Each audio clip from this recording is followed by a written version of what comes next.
Hello. Hi, everyone. Welcome to A Couple of Sassholes podcast. I'm Brooklyn Johnson. And I'm Heather Terry. And for anyone who doesn't know, this is our power hour of true crime where we talk about fucked up people doing fucked up shit, usually for fucked up reasons or sometimes for no reasons at all. That's right. Because once more, bitches be crazy. They are. They're so fucking crazy. I'm jumping in. I'm jumping in, even though it's Heather's turn today.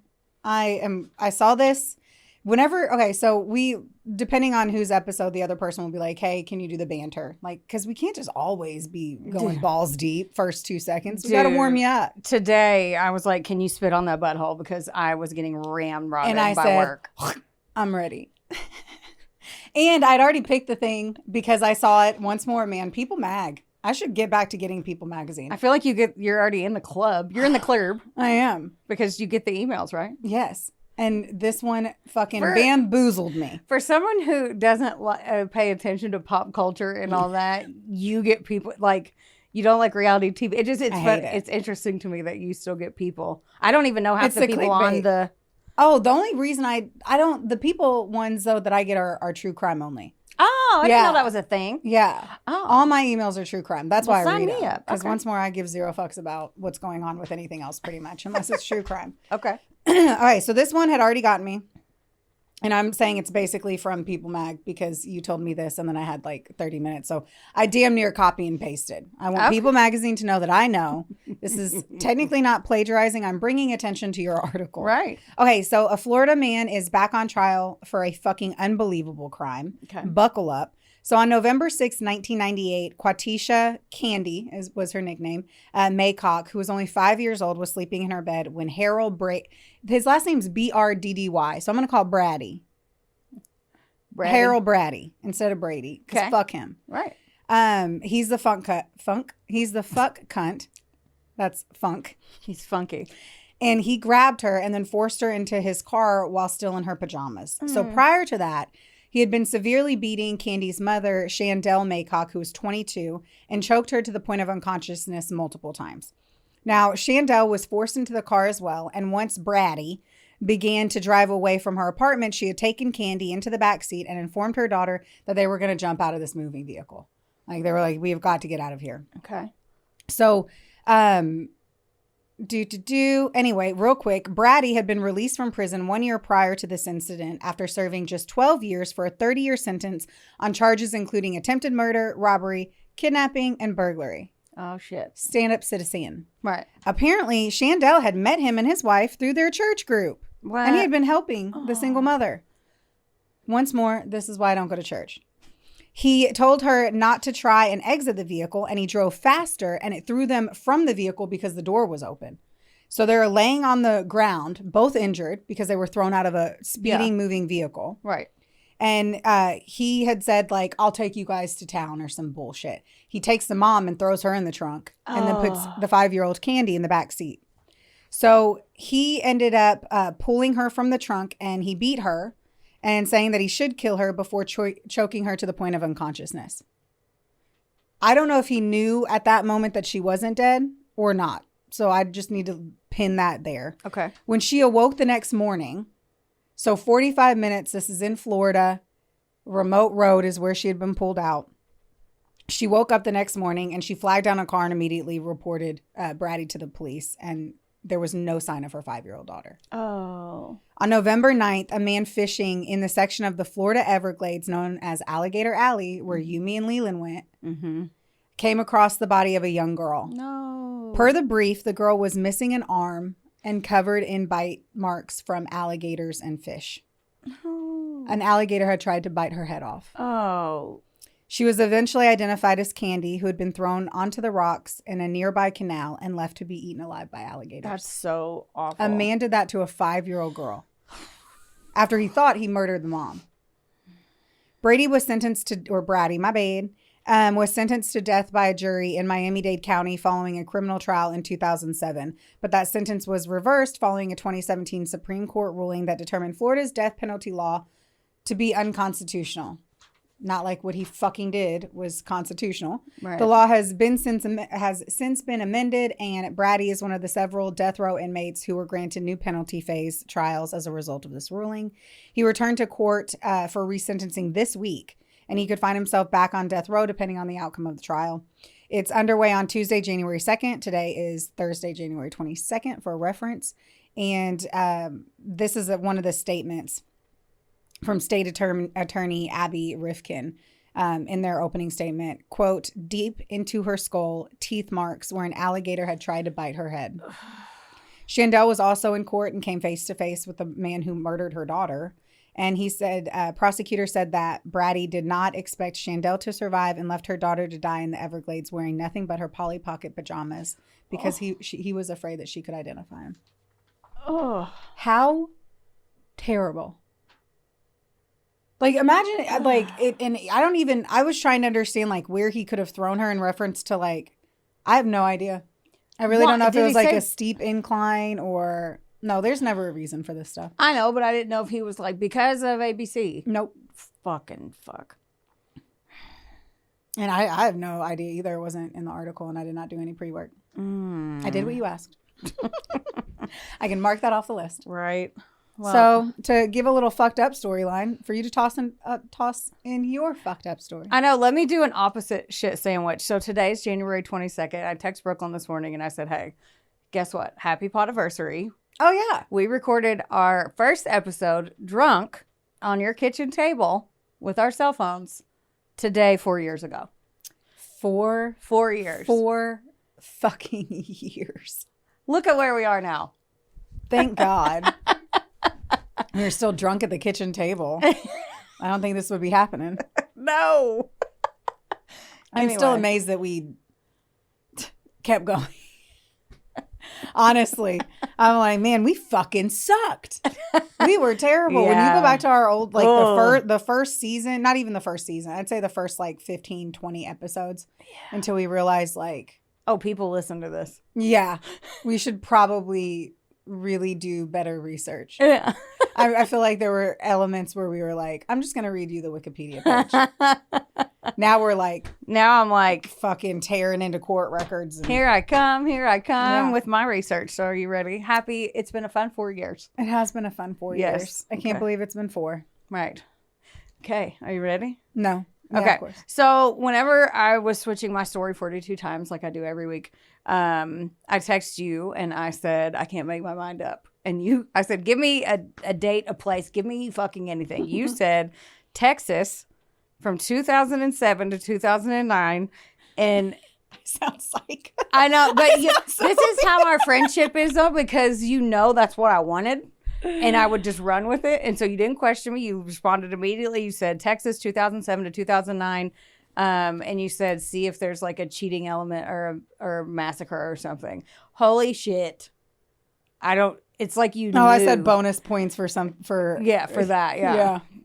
And holy shit, did I find one. And what's bizarre is I think I was literally scrolling through Instagram when that text message came through and like an influencer on my page was in Texas. And I think that's how I picked the state. Well, oddly enough, that was a tiny part of it. This story needs to be told. So I'm glad that you said that. And I'm going to tell my sources at the end because it will literally give everything. Heard. Okay.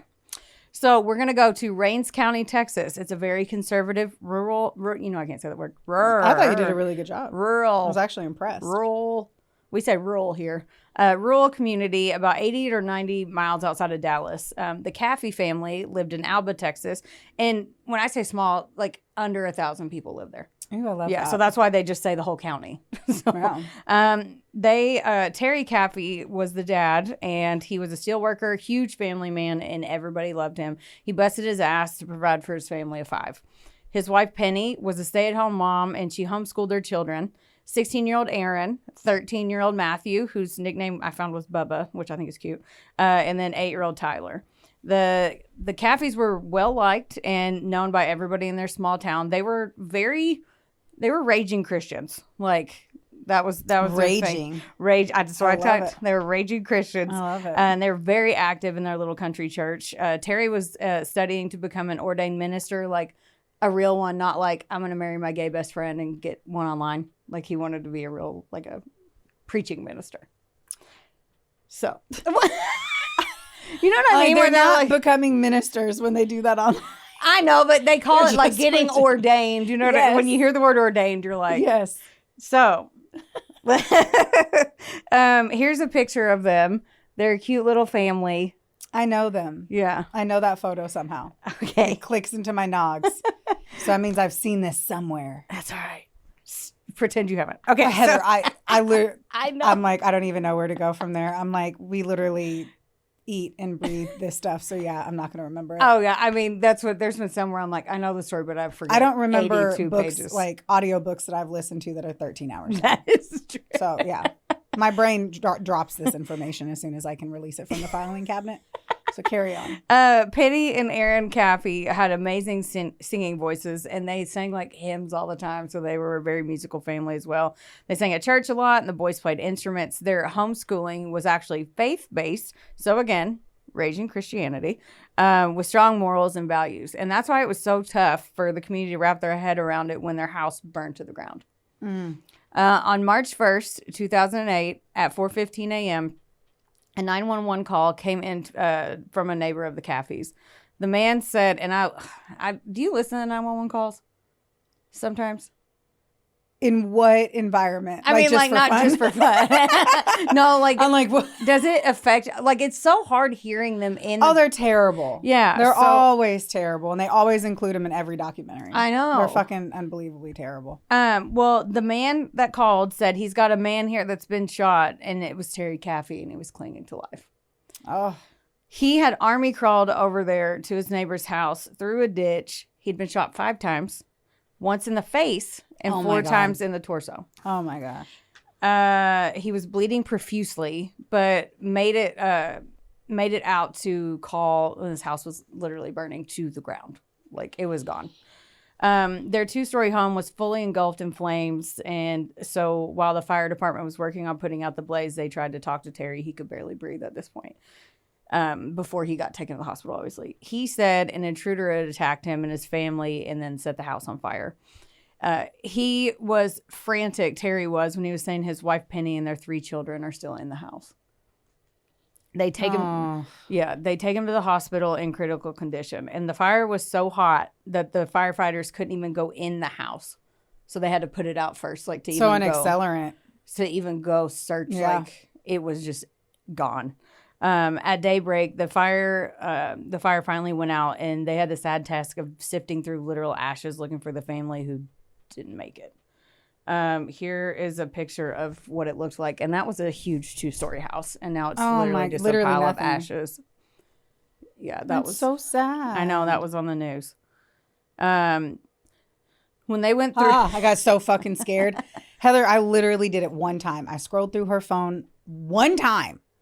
And whenever we sat down, she's like, don't scroll through my phone. And then I literally zoomed in and then zoomed out and was like, oh my God, I'm going to see something. You said, well, last time you did it, you go, well, you didn't tell me not to do it. So now I tell you. Well, and now apparently I'm gaslight you. Now apparently I'm like, don't do that. If I don't gaslight you, it's and not I was like, fun. hey, fun fact, don't scroll through when you're looking at the photos today. Nope, whatever. I don't care. I'll be bratty. Okay. Now I got to bring it back down because it's sad. Okay, so they're going through the ashes. They found the charred remains of 39-year-old Penny Caffey first. Then they were like, where are the kids? Under the collapsed roof, they found the bodies of 13-year-old Matthew and 8-year-old Tyler. But where's Aaron? Aaron did it. No. Okay. So,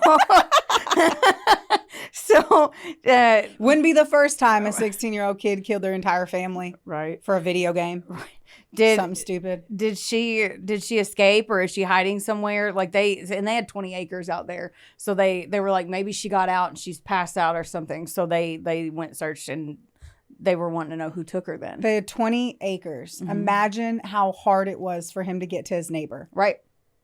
Mm-hmm. Imagine how far that distance was. Right. Oh my jeez. Yeah.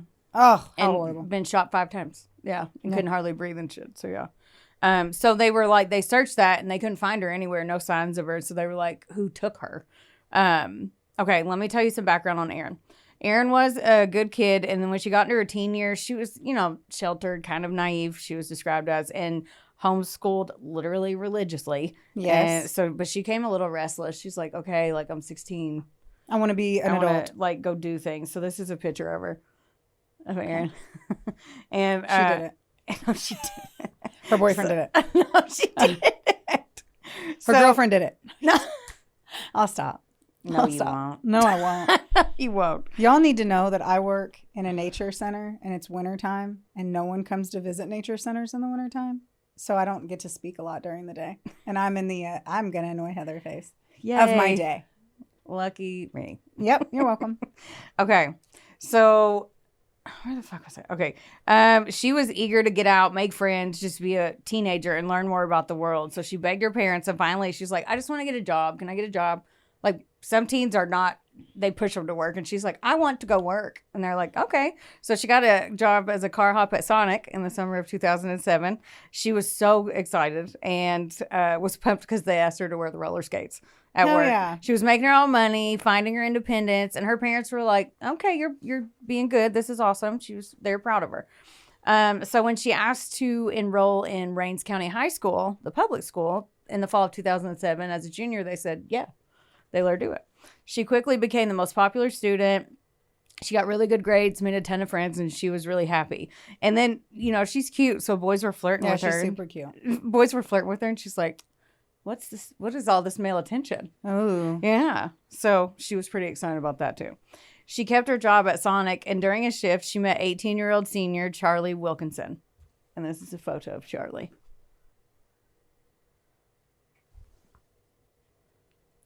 My eyesight's not as good as it once was. Okay, I'm going to keep going. Keep going. Okay, they're cute. Right? That's some cuteness going on. That's some real high school vibe. Yeah. That's some real high school vibes going on. Right. So Charlie was a popular senior. He had aspirations of going into the Army National Guard. He stayed out of trouble. He had a broken home, and it didn't seem to affect him. And on one thing that I watched, his best friend's mom, like he became best friends with this kid when he was a freshman, and he called her mom. And he like went over there all the time and helped her out and did shit. So when Charlie asked Erin out, her parents agreed. She's like, oh my God, I get to go on a date. Yeah. So they soon fell head over heels for each other and were inseparable. It's like high school puppy love when they're like, this is the only man I'm ever going to be with. And you're like, you're 16, but that's cute, you know. She's also very heavily Christian. So that's obviously that plays heavy into it too. For sure. Although her parents agreed to this because they started dating, she's like, well, they're obviously still going to keep an eye on her because I would fucking hope. Yeah. They are being parents. Right. Perfect. Yeah. Good to know that the parents continue to be a parent. Yeah. And the dad said, you know, Charlie, he'd come over for dinner. He was very respectful, but he was still 18 years old dating a 16-year-old. Right. So back, you know, whatever. So I mean, that doesn't matter. It's a senior to a sophomore. Yeah, his birthday felt different, but still in his eyes, he's like, I gotta watch you just because you're legally You have to watch anyone that's dating a 16-year-old daughter. Yeah. And any year until forever. Right, that's true. Always. You should always be watching the man that marries your daughter. Right. So, okay. So now we're back to no one knows where the fuck Erin is, right? Okay. This is March 1st, 2008. Okay. Terry Caffey, he was in emergency surgery. So, like, he had to go straight to the hospital. So the investigators were sifting through those ashes that I showed you of the burned down Caffey home for 12 hours looking for stuff. They found a couple spent 22 shell casings and some bullet fragments, but that was literally about it. They were stuck, and obviously this shit doesn't happen in a town of 1,000 people very often. Right, I'm sure they brought in all the crews from elsewhere. Yeah, right. The hospital called them though, and Terry actually made it out of surgery alive. Yay! And he was awake. Terry lives fully? I'll tell you that one. Yeah. I was like, the very least you can do, Heather, is say that he doesn't then fall into a state of disrepair an hour later or something. No, yeah. Give me that the father lived. Thank you. That's unbelievable. He's like 50 Cent. Yeah. So, yeah, like he made it out alive and he was actually awake and stable. So they were like, good, we can go talk to him because he said intruder before he almost died. And I listened to his interview from the hospital bed. It is tough to hear him speak because he's struggling to speak. Of course. He just lost his whole world. They don't know where his daughter is and he almost died. So now he's like, what? Did you ever see a photo of him? Of Terry? After? Mm-hmm. So How was his face? I'll get there. Okay. But that's a valid question because I would ask the same thing. I'm like, where was he shot in the face, Yeah. Terry said, quote, "We were asleep in the bed," and he struggles to get this out. It takes him a minute because, again, he just had fucking surgery. He said, "We were asleep in the bed hearing gunshots and someone was shooting in our direction." He said he started to feel pain and then the door just flings open. And out of nowhere. So you're just laying in your bed with your wife. Asleep. The door flings open and you start getting shot. So he said he was feeling pain and then the door flung open? Either one. Yeah. I mean, they were shooting through the door. They kicked the door they open. shot through the door. Yeah. Oh, man. Yeah. So, and then he's like, "What is that?" He got hit. They kicked the door open. And then all of a sudden he gets shot too. So he's being hit by gunshots. And he's laying with his wife. He raises up and turns his head to the right. He was hit in the right cheek with a bullet. And it came out the backside behind his left ear. Yeah, they showed that too. Sheer luck. Like literally, boom, boom. Ugh. The fact that he's alive, I still can't get over it. Oh, yeah. He was fighting. He was like, "I need to protect my wife and my family." And he kept fighting. But he was shot again and it knocked him out of the bed. And he passed out on the floor while hearing more gunfire. He woke up. The gunman was gone. But he heard more gunshots upstairs and he could hear his kids like yelling. Oh, my gosh. Yeah. And he passed out again. Like he's losing blood. He can't keep his consciousness. He's been shot in the head. Right. That tracks. Right. And when he woke up again, the house was engulfed in flames. Like he said his room was hot and he's like, "Oh my God." Like the bed was on fire. The foot of the bed was on fire. Terry starts screaming because he's like, "Oh my God." And then he sees his wife murdered in bed. So Penny was dead and he was like, "Ugh." So then he runs upstairs to try to get to the children, but the fire was so bad, he couldn't get up there. Of course. He couldn't get up. He tried every which way and he was like, either I die and nobody knows this happened or so he had to make a choice. He was like, "I'll try to get help and then send people." I don't even think that was a choice. Right. He didn't have a choice. Right. And that's what I said. He just tried to survive. Yeah, I said with no other choice, he ran through the bathroom and then he had to run through fire through the bathroom to get out. And then he saw a small window and he jumped out of it. He jumps out, he falls on the ground. He sees the neighbor's porch light on. He said he was praying the entire way, army crawling, barely alive, knowing his whole family is in that house. Like it's just fucking awful. I couldn't imagine it. Like you have to, just to take 2 seconds. Right.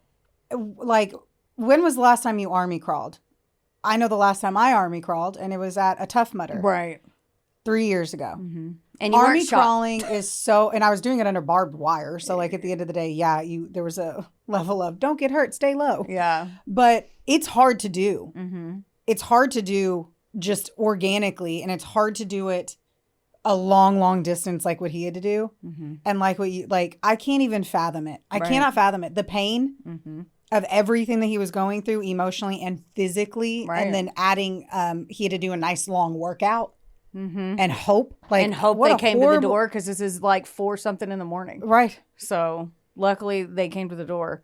So when investigators are at Terry's hospital bedside asking if he saw this intruder of who he was talking to, he said it was Charlie. It was Charlie. He was talking about Charlie Wilkinson, Aaron's boyfriend. As I stare into the camera, as I called it so fucking fast, so quickly. And I'm sure the cops called it just as quickly. They were like, 2008, yes, we've seen this book and this movie play out 17,000 times. Mm-hmm. So fucked up. Yeah. Terry said that Charlie had seemed like the perfect gentleman at first. Penny. I'm amazed he was able to see. Like, firstly, I'm so shocked that he was able to not only but to process any part of that. Like, truly, in the middle of sleep. I'm so astonished at that man. Right. Ask me that at the end, and I'll say something later that will even allude to. I'm sure he said so, even if he spoke. Right. But just the fact that his brain could process that fast enough. Mm-hmm. So this is not. I wrote Penny and Terry were fine at first. No, Aaron and Charlie were fine at first, but the parents began to see cracks. Aaron's grades started slipping. She was skipping class, and she was just infatuated with him. She just wanted to be around him all the time. Man, we see that shit. Right. So much in life. So when Charlie gave Aaron a promise ring, that was his grandmother's engagement ring. Whoa! That's what his parents said. Wait. This has been like, so they started dating in the summer to the fall of 2007. This happened in March 1st of 2008. So under 6 months. Mm-hmm. Gave his grandmother's ring. And okay, how did that happen? Did that uncover in any way? How the fuck did the parents be like, yeah, take our grandmother's heirloom? Yeah, I don't know. Engagement ring. I don't know. Like, that's weird. He's 18, so I can see like his parents having sat down with him at some point and being like, that's something you're going to get one day. But I would assume it would be in his mom's jewelry box. Right. Tucked away. Well, that lady. For that special girl. That lady that said his friend's mom that he called mom, she said he had talked to her several times about her and was like, she's special. She's the one, blah, blah, blah. And he was, and his fake mom was like, you should probably pump the brakes a little bit, dude. Like, because as adults, like you always like you want to promote young love to a degree, and then you're like, to your kid, what are you doing? And then try to remind them that they have friends and that you don't have to just live for one person. It's such a fine line, right? That fresh love, you know. Mm-hmm. So, okay, Aaron starts not being an A's plus stellar child anymore. So whenever he gave her that ring, Penny was like, I need to look this boy up.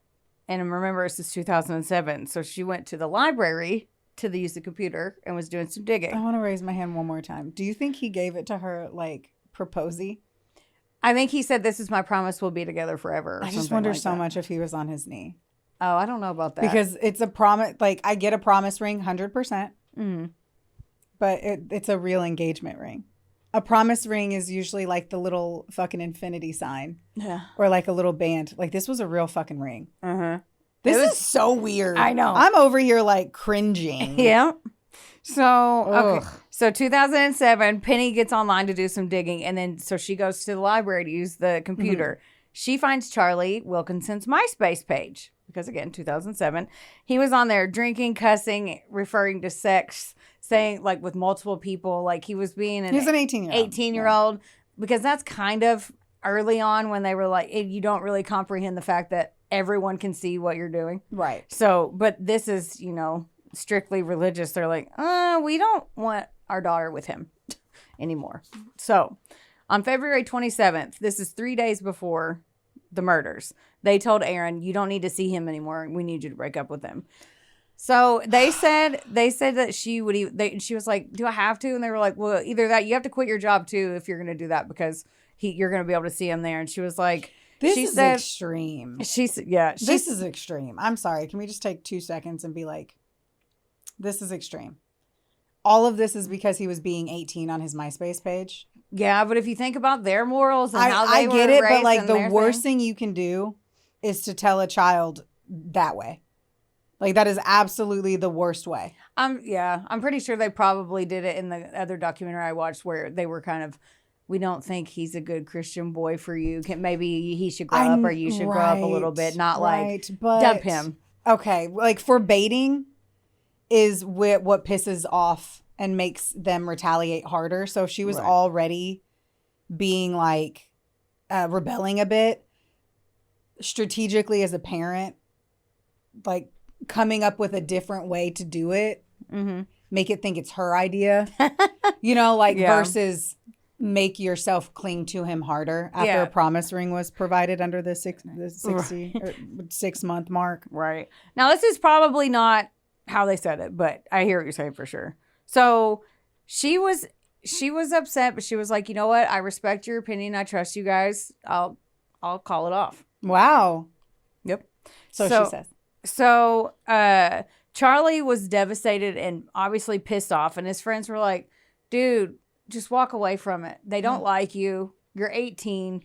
Go. Like, the parents aren't going to approve of you because they figured out who you are online. Like, you know, so just walk away. And he's like, I love her, man.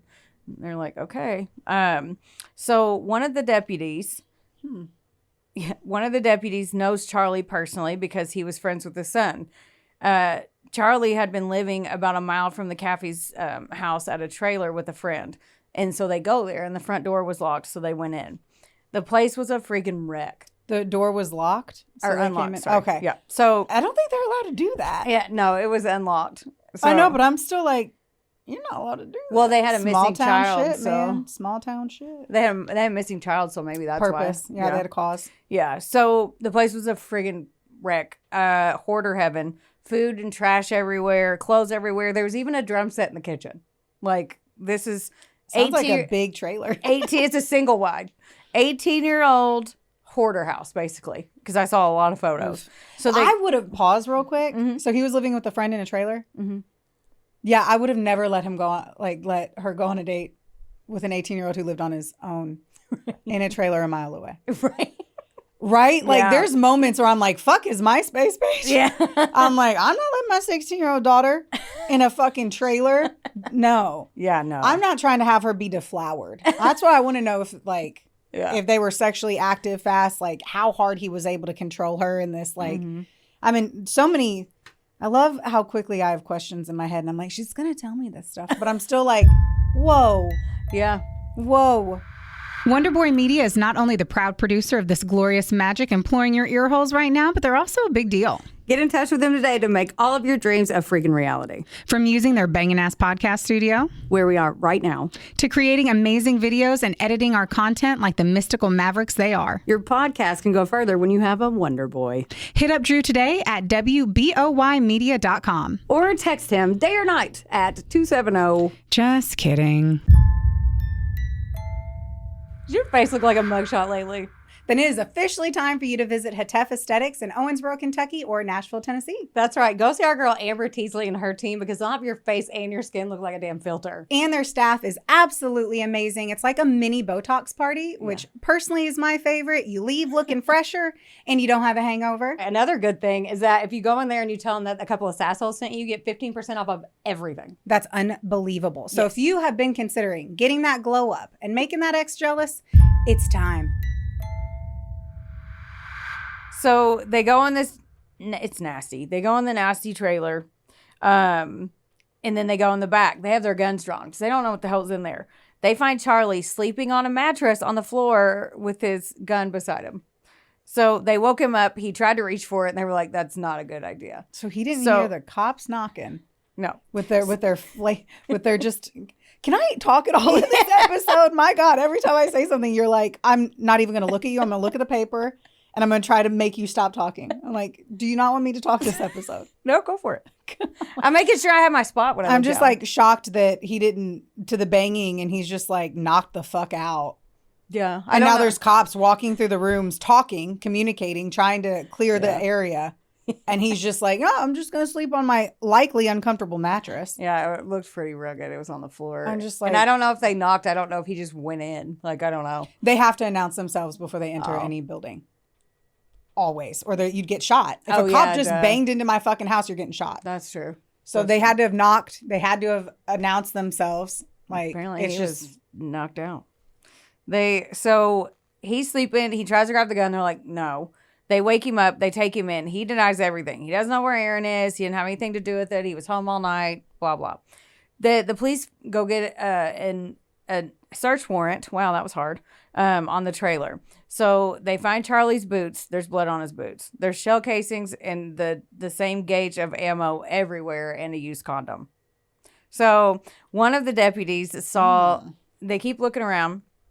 One of the deputies in this pile of clothes that's probably taller than us saw a doll in there. When he saw movement, he drew his gun. He pulled the clothes back. It was Aaron. So she was unharmed, but she was really disoriented. She didn't know where she was or how she got there. And Erin, you can't tell from the photo, she's 4'11". So, like, she's a short, petite little girl. Mm-hmm. So I just feel like it would be easy to transport. But she also has a petite voice. So it's just like, I don't know where. Like, she didn't know where she was. So they take her to the hospital to get checked out because obviously she thought she had been drugged and didn't know where the fuck she was. So when she gets there, they start asking her what she remembers. She said that she woke up in the middle of the night at home. The house was full of smoke. 2 figures dressed in all black that she described as black ninjas. They were in all black. I don't know why she had to say ninjas. Because she was 16. Right. and took her out of the house. She said they had 2 swords, but no guns. Yeah. So okay. I can't get over the fact that you said a 4'11" girl hid that there was so much clothing I can't get over that I can't stop thinking about the trailer. Oh, I didn't even show you pictures because I'm like, Brooklyn will like throw up. I'm like, what the fuck? It looks like it was abandoned. Swords. Like, like somewhere you would go that was like somewhere to drink in the middle of a field, like a kids would go sneak over there, and it was abandoned. That's what it looks like. But it wasn't. He lived there. So Erin said that they said come with her, and she did what they did, or what they said, because she was scared. She didn't recognize their voices, but she did say that she thought she had been drugged. The last thing that she remembered, and that was the last thing she remembered until police woke her up, in the pile of clothes. And the pile of clothes was huge. Like, oh my gosh. If this was a book, I'd be like, this is the shittiest book. I would be like, this is a shit book. You're telling me she hid in clothes. I call bullshit. I'm over here literally like, I'm calling bullshit to the reality of the story right now. I saw where she hid. It's gross. It's just insane. It's hard to think about. It's hard to like comprehend all of, shot 4 times and in the face, army crawls, right? Like all of this, like, what do they always say? The best stories are reality. Like crazy. Yeah. Crazy. Yeah. So the investigators tell her the horrible news about her mother and 2 brothers being killed, and she's like, loses her shit. They tell her that her family has been murdered. And then she perks up, though, because she finds out her dad miraculously survived, because she didn't know that. When she was cleared, they were going to take her to see her dad, because he was so happy to know at least Aaron survived that. Right. Meanwhile, the police are still questioning Charlie Wilkinson to find out what happened. They were like, dude, we found Aaron at your trailer. So just tell us. Yeah. Why are you not telling us? This is stupid. They said, did you take Aaron out of the house? And he's looking down and he just goes, no, she just got in the car. He said, no. I knew it. You did know it. He said, no, she came with us. We didn't drug her and we didn't kidnap her. And then he said the day before, Aaron called Charlie and said, I miss you. I love you. Let's be together. And he's like, I love you too. Let's run away together and be together. And then we'll come back when you're 18. And then you're an adult, so your parents can't say anything. I love teenage ideas. Where are they gonna go? love teenagers. Let's run away to my so fun. dirty trailer. And it's like, and run away. I'm like, with no money, it's precious. Yeah. You're not legally allowed to do that either. So that's what I just want to say, they can call the po-pos and then Amber Alert your ass. But, right. All right. That's why ideas. I love the gumption. Yeah. He was like, let's run away. And she's like, no, they'll come find us. And I want to kill them. Golly. Charlie said that was the only way to her, because their parents will come find him. And then she convinced him, is what he says. They began planning and recruited a few people. So 19-year-old Charles Wade was strapped for cash. So when they came to him and Aaron was like, they have $2,000 in there and you can have it, he agreed to do it. They also recruited Charles's 18-year-old girlfriend, Bobby Johnson, in their plan. Aaron had the 3 of them parked down the street at 2:30 in the morning. They tried to come once, and the dog started barking, so they left, and they were like, this is probably a good idea. And she was like, no, just come back. I'll take care of the dog. So this is what they said. So Aaron snuck out once her family went to sleep to go meet them in the car. She got in the car, told them their plan. Some people said they went to a graveyard, but I think that's just for zhuzh. Who knows? They're like, let's make this sound even cooler. Yeah, it's let's tell everyone we went to the graveyard. They went to the graveyard. I'm like, did they? Because I only saw that one place, so I just had to mention that. Oh, right. Yeah. I love that stuff. So she got in the car and told them. She said, my mother and father have to die. Charles Wade said, not even Charlie, Charles Wade said, well, we need to kill the boys too because they'll tell on us. And Aaron said, I don't care. Just do what you got to do. Bobby and Aaron waited in the car while Charles and Charlie went to commit this horrible massacre. They had his gun, and they did have 2 swords on them. So 1 gun, 2 swords. Right? Like what? And I saw a picture of it, and it looks like it's from like a machete? Cosplay. No, but it's a real sword. The cop was like, I don't even know where you get that. Like, what the fuck? Yeah. So they busted into the master bedroom. Charlie was shooting, and at one point the gun jammed. So Charles Wade took the sword, and he almost decapitated Penny because the gun jammed. Gosh! Right. They found Matthew and Tyler hiding in the bathroom, but the 13 and 8-year-old, but they busted down the door and shot them both like at point blank. Terrifying. How so terrifying. And I don't know if I wrote this or not, so I want to point it out. One thing I read said that when in between Terry, the dad, like passing out and stuff, the reason he identified him, he said he didn't see him, but he heard him talk, and then he heard his 13-year-old say, "Charlie, no, stop. Why are you doing this?" Like he heard his sons get murdered too. Which means they didn't even cover their faces. Yeah. So the whole time they said that.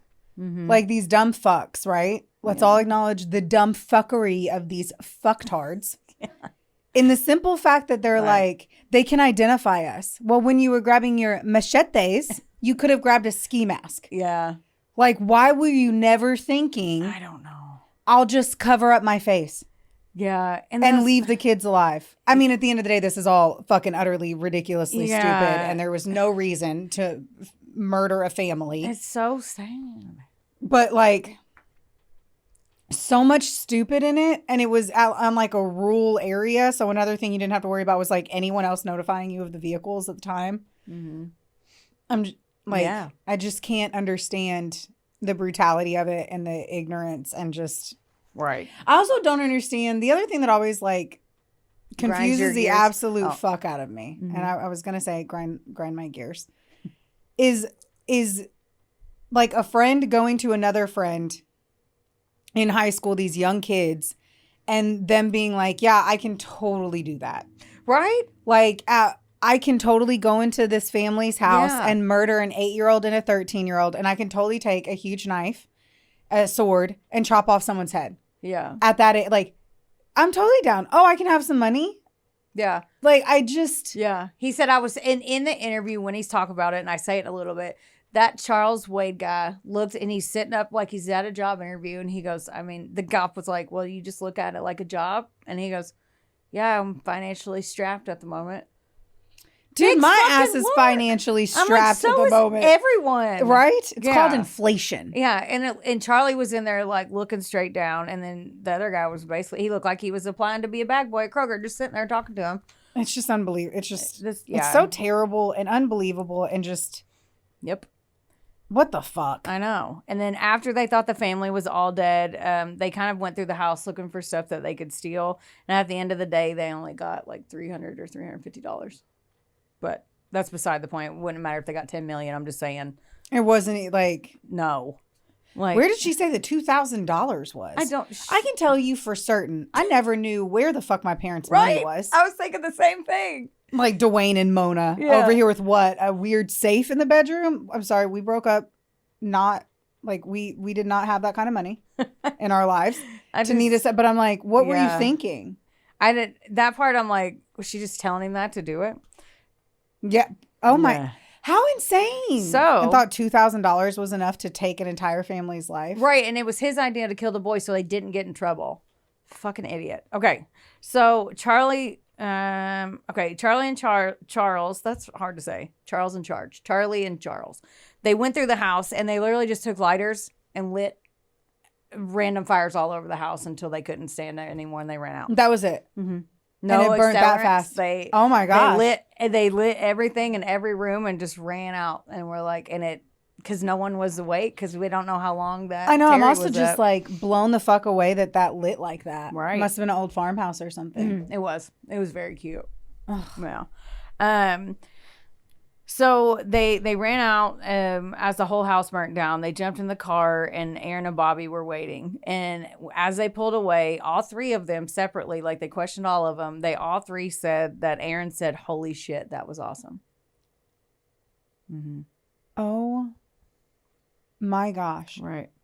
Charles Wade dropped Charlie and Aaron off at that nasty trailer. He threw the swords and the other evidence in a creek nearby, and then he left. He threw it in a creek nearby. Mm-hmm. Right. Another moment of, wow, you guys nailed it. Right. I was typing that out like, this is nearby. Mm-hmm. Make it and easier. They showed it, and you can like see one thing that's like out. It's like sticking out the water. Oh my fuck. Yeah. So, Charlie said that when he and Aaron got back to the trailer, they had sex and went to sleep. That's where that used condom came from. So her whole they family... had the wherewithal to use a condom. Yeah. But not to not murder the entire family. Yeah. Like their whole... They didn't even try to like sneak around. Like, why weren't we sneaky Pete's. I knew you were going to say Sneaky Pete. I saw it. You go like this. Sneaky Pete. Why aren't we sneaky Peteing around? Like, Sneaky Peteing around. You know? Like, we could, like, just lie to your parents like the rest of us did. Fuck. Just lie. Yeah. Not murder. I know. Just keep your job at Sonic and have him come sit there. Fucking burns my biscuits. What? Is the simple fact that they're like, so then we started planning it. Over what? 5 minutes? Yeah. Well, I mean, it was only 3 days. That's what I'm saying. Yeah. 3 days. 3 days. And they didn't even go to the library and Google the right way to do it. Yep. I'm annoyed. I'm annoyed and I'm angry. And that's usually what happens on A Couple of Sassholes. I get annoyed and angry. And I have reached that level. I've reached that part of the show. Because I just punched the fuck out of it. She's so mad she's hit the equipment. I punched it. I was like, You punched it. I really kind of did. My hand was like closed and everything. I was like, kapow. She looks at Jess like, sorry. So I did. I was like, I'm in trouble. Jess just threw her headphones off for everybody that can't see her. She threw her headphones and got said, up and left. Fuck you guys. She walked out. I'm going to get charged $25 for that abuse. I'm totally kidding. That's not how any of this works. Okay. Let me get back in. So they come back. She says it was awesome. They have sex in that dirty trailer, and then they fall asleep. And then the Charlie's telling them this, and I watched the interview, and he's sitting there with his head down, and she's like, "Well, was it worth it? Do you love her?" And he said, he looked down, and he's like, I don't know. Like, he's so like... What a fucking question. Okay, cop. It was... That cop was like, I'm going to be a bitch. I know. Like, so was it worth it? Oh, he twisted the knife, too. Because it was a small town. They knew the Caffeys. Everybody knew them. So, like, they were even more mad that it happened. Like, I mean, how are you not mad? Oh, true. But they Let were alone like, it's your fucking neighbors that you go to church with. Right. Like, my God. Yeah. So, Charlie Wilkinson was charged with 3 counts of murder and 1 count of attempted murder. Now... They called the officers because they're being questioned. Erin's just left the hospital. They don't know any of this because they're driving an hour away to where her dad is at the big hospital where he just had surgery. So that she's being escorted by a deputy there. So they called them and they were like, hey, she had something to do with this. So get her. So they pull over. Oh my geez. Could you imagine? This is so spicy. They pull over and the deputy that was on there, she said the second that she said, you're under arrest, and she said she just turned around and put her hands behind her back. She didn't protest. She didn't say, I didn't do anything. She just turned around. Now, they had Bobby and Charles in there as well, and Charlie confessed, and they go, look, Charlie told us everything. So don't lie to me. Don't tell me any bullshit. We already know. Could they have been bluffing? It doesn't matter because they're kids. So, like... Right. So, like, they could have been like, he told us everything. Just tell us, like, using that tactic. But no, that he really did. That tactic that you see on every show. Yeah. It's like, oh, so-and-so flipped. Do you want to be the last one to flip? I know. We can help you. We can help. Like, but you need only to help. if you tell us what happened. Let us help you. You got to help yourself. You need to tell us. You need to tell us right now because that's the only way that we can help you get out of this. And right. we want to help you. Right. The fuck. Yeah. But he did. So, Bobby Johnson, the girl, she was wailing. Like, she couldn't even hardly breathe. Charles, like I said, was just chill.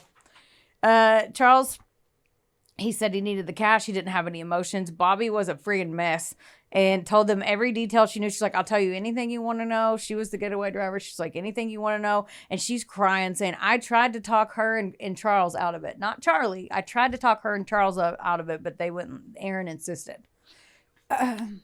And she's like, but I still did it. Right. So do they realize getaway drivers, like in so many states, I don't know which fucking ones, but getaway drivers get the same, even if they didn't know what was happening. Yeah, but this one admitted to clearly did. She was there. Yeah, like was she in the house? No, she waited outside with Erin, but she was still in the car when they were planning it, so she knew. I mean, yeah. She didn't stop anyone. She went there for it, picked everybody up, drove them away. She Ubered. Right. She fucking logged in and got a ride on. Like, what the fuck, man? Right. When they told... and then I drive them right to the motherfucking cops. Right. Yeah. I'll be like, I'll take you guys there. Here's where we are. Here's where you'll be in jail for a long, long time. You want to do this? I'm over here being a fucking grandma. I'll take them right to the prison and be like, this is your future if you guys choose to do it. You're like, they need to lock up their 16-year-old girls. They can't date till they're 40. Yes. Okay, so listen, they have to, I hate this. I'm listening. Okay, thanks. They had to go tell Terry that his daughter I can't even. behind all this. He was upset, overwhelmed, shocked, like on top of everything else. He finds out that his 16-year-old daughter planned to murder all of them. So when they prep for trial, the prosecutors announce, because Texas, that they're going to pursue the death penalty. Ooh, fuck. But Terry, all right, Texas, is a godly man. Of course. He shocks everyone, though, and asks them to take it off the table. Not just for his daughter, but for all of them. He said that he had to deep dive into his faith, and it was a huge journey, and he wanted to forgive Aaron, but knew that it would require him to forgive everyone, not just his daughter for that. In November of 2008, now 19-year-old Charlie Wilkinson and 21-year-old Charles Wade took a plea deal and pled guilty to the capital murder charges. Now, they were sentenced to life without the possibility of parole. So, oh, fuck. All that, and here's a picture of them, and then that's Bobby Johnson as well. So, Charlie's I hate to be this left. person, but Isn't that why we have a show? they look like they be doing some fucked up shit. They look like they were like, I don't know, 6 months away from like doing meth. Right. Mugshots are never, like, their pictures that they showed, you know how mugshots always make them look like it's the after photo of meth or something like. Yes. Yeah, and those don't do them any favors. She was actually much prettier than that too. So I bet she was. Yeah. But so anyway, they're literally not getting out of jail or prison. And then Bobby Johnson, she also pled guilty to the murders, and she got 40 years in prison without the possibility, or with the possibility of parole after 20. And I wanted to ask how you felt about that. Yes. I mean, she knew it. You knew. She knew it. I will feel, here's the deal. Here's the dill pickle. The only way that I think that is so fucked up is in the scenario that I am the getaway driver on a robbery that I believe that no one's going to get hurt. Mm-hmm. That's the only scenario. She knew what I've seen horrible things where like we were going to break in and we were going to steal this. And I'm like, okay, B&Es are bad. Robberies are bad. Right. I'm not saying any of that. I've literally had my house robbed before. Right. So I get it. That fucking sucks. But it's a whole nother thing then whenever some crazy shit happens. I didn't even know they had a gun on them. And they went in, they shot him. Right. And then now I am getting 40 fucking years because I was supposed to get at max 2 and probably probation. Right. If that, for what we were supposed to be doing. Yeah. This, get it, girl. Do your fucking time. Agreed. You knew. You drove people with called the cops. Weapons to murder a family. Mm-hmm. Yes, you are a part of this. Right. You knew exactly what was going on. The only difference is you didn't go in there and shoot them. Uh-huh. I agree. And the fact that she knew, she was like, well, I tried to talk him out of it. You did, but you could have called the cops or said, I'm not going. And then called the cops anyway. That's how I feel, you know? 100%. Yeah. Like, she's like, but you knew for 3 days, right? You knew for days. Uh-huh. Yeah. You could have literally called the cops and been like, hey, they've been talking about this and I think they're going to do it. Like, you need to go search their house. Like, I am certain they try to do it. Mm-hmm. Now, another thing that made me mad though is there's some like rape cases and stuff or people where they actually did die and they get way less. Oh, so you know, you can't eat, dude. You say that shit to me, and I'm literally about to take my shoes off and stand on a fucking soapbox and scream at the fact that you will get less time for a rape with physical assault. Than fucking a robbery. Right. Let alone anything else. Mm-hmm. Like, fuck. I can't even. Yeah. I even wrote in there, ask Brooklyn, you know she'll get mad. So. Yep. Well, I mean, I agree with you. Like 100%. It's unbelievable. The time doesn't always equal the crime. Right. All the time. I liked that. It was catchy. Crime doesn't equal the time. All the time. Is that what you said? What did you say? I guess probably fuck the crime. Yeah, crime doesn't always equal the crime or the time. Take a bite out of the crime. Oh my god! I wish you would just shut. So this is Erin's mugshot. Look how much I wanted to show it to you. Her hair be looking greasy. Well, she was laying in dirty clothes for 2 days or whatever. No wonder she had such bad breakouts. So that shit had to be like dropping down into the forehead. Fuck her. All right. Fuck so her. Erin, in January of 2009, Erin Caffey pled guilty and got life in prison with the possibility of parole after 25 years. So the state of Texas had her emancipated, which means that they had her legally declared an adult since she was still 16. They were trying to push the death penalty and give her a harsher sentence. Sorry, I'm just going to confirm here. Mm-hmm. So the two dudes who actually did the crime, they got life without the ability of parole. Right. And she has the ability to fucking get parole after 25 years? Because that's the harshest sentence they could give her as a 16-year-old. Because they had her emancipated just to get this harsher sentence. That pisses me off. Right. She should not, once more, the parole board could consistently say no, but the only surviving person is her dad, who obviously didn't even want her to get death. Mm-hmm. There's no way he would stand up 25 years later and be like, I want her to stay in prison. Mm-hmm. He's going to be like, she should be able to come out. Yeah. Hopefully the parole board doesn't, but that fucking bitch is going to be like a good prisoner. That's the other shit that pisses me off, is when it's like, they're going to be a good prisoner. Yeah. Because she's used to people pleasing. But I will tell you that I'm going to tell you some stuff that'll spin. Because one thing I read spins it one way, but there's a couple other things. I watched something today after I did this, and it put a whole different spin on it. So, oh, fuck. Yeah. So she was not eligible to receive the death penalty or life without parole. So this was, like I said, was the harshest sentence they could do. Now, at sentencing, she accepted her role, but she put all the blame on Charlie. She said, no, Charlie convinced her, and she was so in love and controlled by him, basically, that she just agreed to go along with it. Just agreed to go along with murdering my entire family. She's like, I was This in love is not and me I'm being blinded. like, do I want Don Mario's or Real Hacienda? Oh, Heather wants fucking Don Mario's. I just went along with it. That is the only fucking scenario. I can't even say that equal to where the hairdresser, she did put the fucking clippers a little too high, so I just went along with it. I can't even do it on that. No. I thought I'd go darker on my roots. I can't. Yeah. So I just went along with it, murdering my entire fucking family. Right. All y'all get the fuck out of here. I am fuck them. Fuck it. Fuck it. So Terry Caffey, he's the hero of the story, by the way. Yes. He still visits his daughter in prison twice a month. Ah. And honestly, right there is a testament to how good of a human he is and his faith, in my opinion. 100%. Like, that God can forgive anything. Right. Yeah. So he does public appearances now, and he talks about his grief. He even wrote a book that I'll mention in the end. I didn't have time to read it, but it is on Spotify. I didn't have time to read it. No, I didn't have time. It was on Spotify, so it's an audiobook. So, and I want to actually listen to how his point of view is after watching that second show too. On the show I'm talking about, Pierce Morgan takes him back to the site where his house was. On camera. Terry got emotional, obviously. He said that after he got out of the hospital, he lived there in a camper for 4 months on the property because he said that it was hard for him to let go and he wanted to hang on to the happy memories that he had with his family there on their property. He's since remarried. They have 3, and there's different.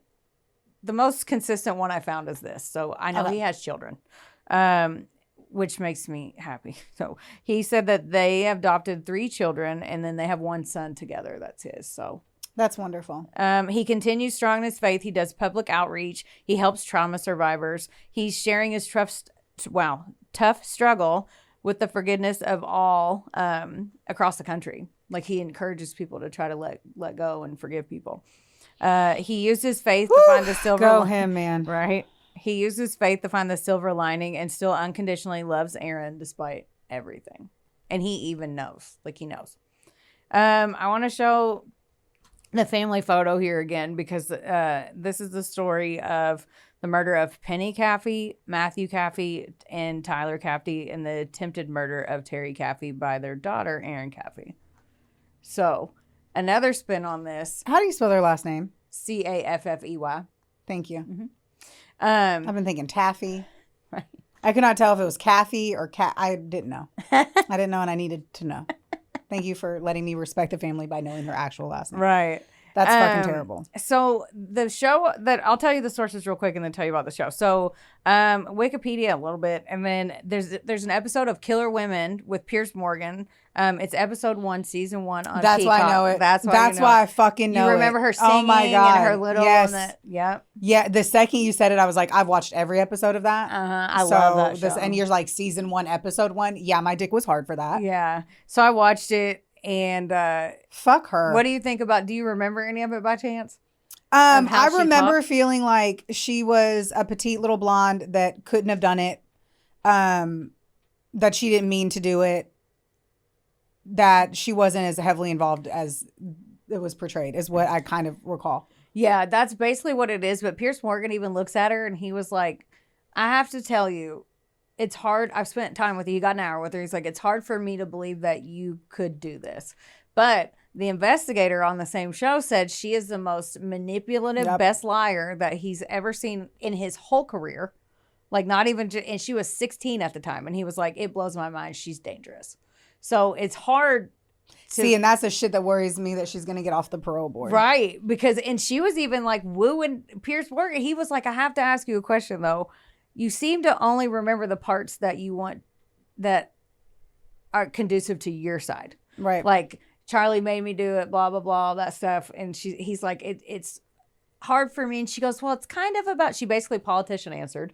She's like, it's kind of a lie. And then they keep compounding. And then I just don't know. No, shut up. So I don't believe her.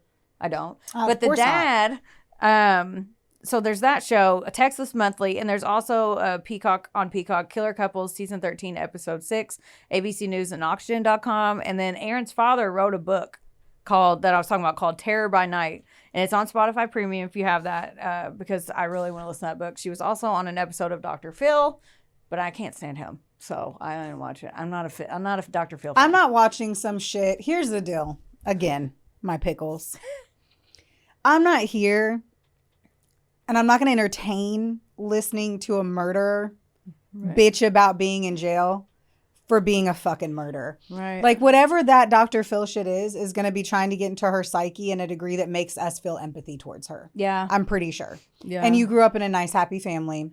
Your parents were concerned about your partner. Mm-hmm. And though maybe there was different ways to go about it, it's so easy for me. Once more, I didn't raise kids.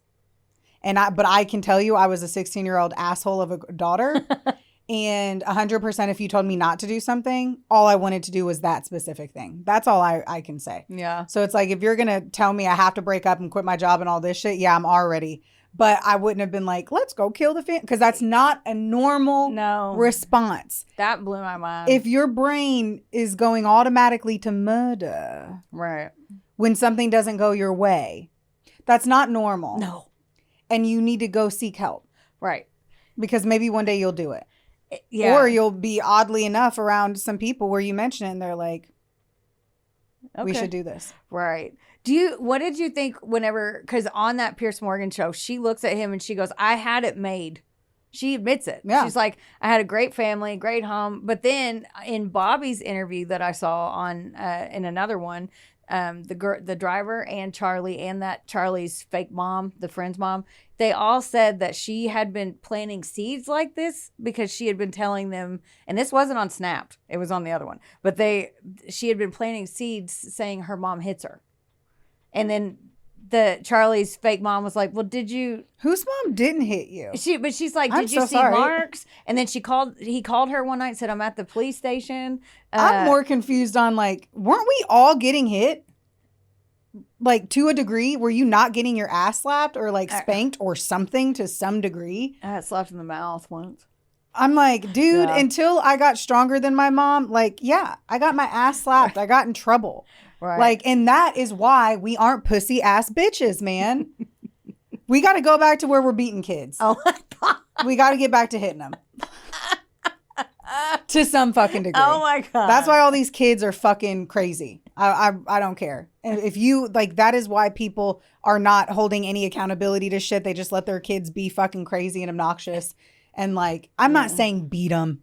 Obviously, I said beat them because it's a funnier word. Yeah. I'm not saying go punch your kids. But I like little fucking smack or like a reason to be afraid of doing the wrong thing is kind of necessary. Just got to say it. But at some point, you do need to stop doing that because that's when they start hitting you back. We all know that. We all know that. Which is usually around 17. That's usually when you start fighting back. You're like, oh, no, I'm now the same height as you. Let's go. Well, she hadn't been the same height as anybody since forever because she's 4'11". But just hearing her say all that to him, but he was saying that she was hit. And then Bobby Jo, that's not her name. Her name is Bobby Johnson, but I just gave her a nickname.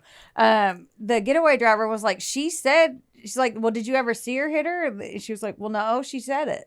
He's like, well, did you ever see it? He's like, no, who's going to hit their fucking kid in front of a friend? I know. Yeah, but I'm just saying, like, there was she never said. Did you see the dad fuck her? Yeah, but she was acting. No, because bad things happen behind closed doors. Yeah, but she was acting like she was getting her ass beat and had no bruises. Yeah. You know what I mean? So, like, they were like, did you see any mark ever? And she's like, did she ever call you crying after? Yeah. Like, that's the thing. Like, and did you call crying after, like, my mom hit me so hard in, like, a crazy way? Yeah. Like, that's a whole different... But apparently... Bless you, Jess. Apparently, she was telling them that, and she was telling Charlie, and that, like I said, the mom was like, well, did you ever see any marks or any evidence at all? And he's like, well, no, they've always been nice to her. And when I'm there, which, you like, again, doesn't mean anything, but the fact that you would have one fucking welt one time. If you're up your boyfriend's ass that hard, you're going to see a welt. Like, she'd be like, look at my arm. Right. She grabbed me. But no, and he was like, she could have also just grabbed herself to start, like, dude, once more, I'm just saying, if you're going to plan it, do better. Yeah. But don't do it over, like, a few days. Like, I don't know. Yeah. All of it was just sorry, real quick. Another thing, too, is, like, I'd literally sat down and I talked to Travis about it. And I was like, how do you think couples or friends or whatever start to actually decide to kill someone? Like, when does that actually happen? And I was like, I think what happens is they talk about it in a joke. We should just kill her. And then before you know it, they bring it up again. And then you bring it up again. And you're like, maybe we could do it. Maybe we should do it. And then they start this process. And that's what we've seen in some of our stories. And I'm just like, this wasn't even it took 6 months to marinate this idea because we thought we could get away with it type of deal. Mm-hmm. This was fast as lightning.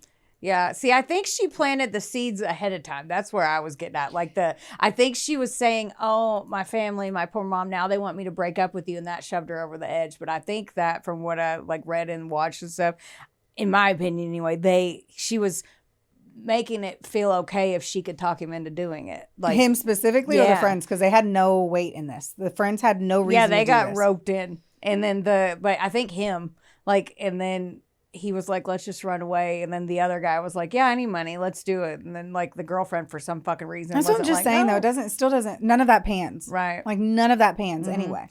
Oh, yeah. And the choice was too fucking fast. Mm-hmm. Like, I didn't even get to, even if you say one time that, oh, they hit whatever, and I didn't see it because no one hits them in front of other people. And, like, the welts or whatever bruising, like, it wasn't even enough time. Mm-hmm.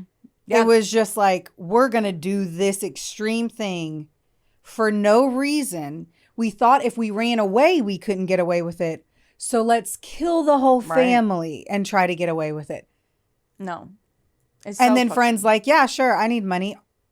Right. You won't when you're in jail. No unless shit. It's for your fucking pretzels and your fucking little soups. Account. I'm like, so dumb. I hate stupid shit. I hate stupid shit. I hate stupid people. And I hate bad choices. Yeah. That you can't undo. It's so sad for this too. And like, they literally threw their life away. Like, that one guy threw his life away and took 4 for $2,000.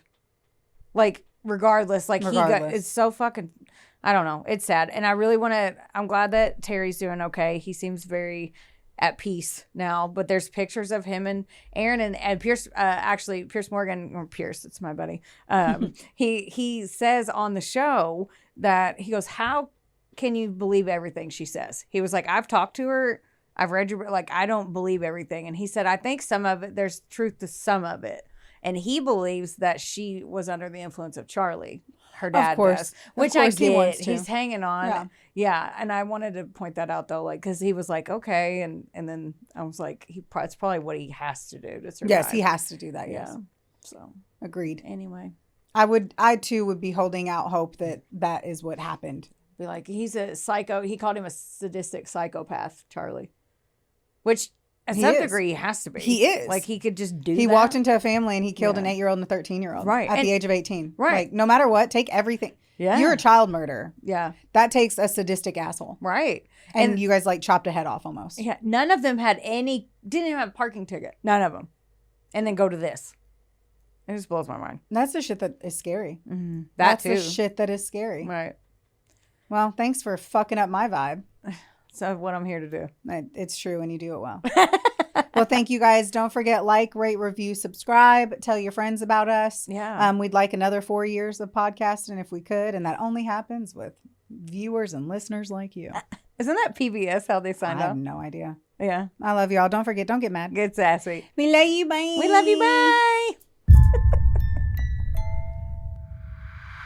This episode was sponsored, edited, and produced by Wonderboy Media. Get the deets at WBOYmedia.com to see how you can make your podcast dreams a reality. Help us out and be sure to rate, review, and subscribe wherever you listen to our audio project. Don't forget, follow us on Facebook, Instagram, and TikTok at, of course, A Couple of Sassholes. Want more sass? Become a member of our Patreon for bonus content, merch, and more. Plus, we're on Cameo now, so there's even more ways to get the sass you need just how you like it. As always, don't get mad. Get sassy. Theodore, can I pet that dog?